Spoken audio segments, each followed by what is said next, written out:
श्री वेंकटेश स्तोत्रम कमला कुचिचूचिक कुंकुमतो नियतारुणितातुलनीरतनो कमला यतलोचन लोकपदे विजयी भव वेंकटशैलपते कमला कुचिचूचिक कुंकुमतो नियतारुणितातुलनीरतनो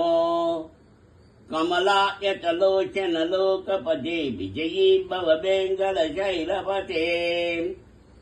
शतचर्मुग षण्मुग पंचमुग प्रमुखाखिल दैवतमौलिमणि शरणागत वत्सल शारनिजे परिपालय मां दिशशैलपते अतिवेदतया तव दुर्विषयैरनुवेदकृतैरवराजसदे बरिदं बरिदं विषशैलपदे परया कृपया परिपाहि अधिवेंकटशैलमुदारमते जनदाभिमदादिकदा नरतान् परदेवजया गदिजान्निगमय कमलातयिदान्न परं कलये कलपेन रवापशगो बबधो शतकोटिवृता स्मरकोटिशमात् परिवल्लभिकाभिमदाशु गदात् वसुदेवसुधान्न परं कलये अभिराम गुणाकर दाशरथे जगदे गदनोद्धर धीरमते रघुनायक राम रमेश विभो वरदो भवदेव दया जलते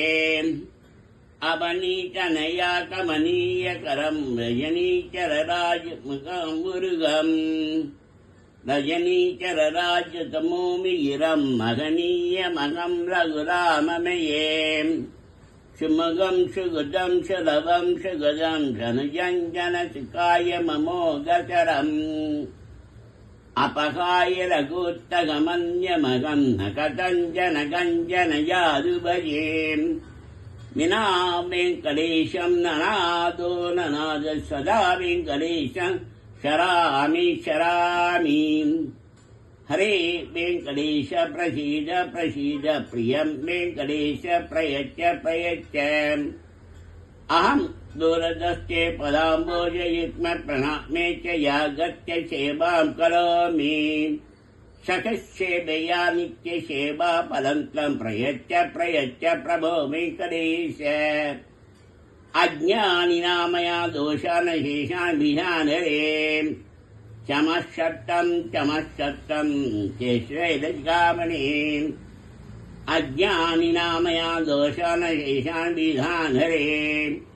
चमत्सत्तं केशवैलज्गामणे।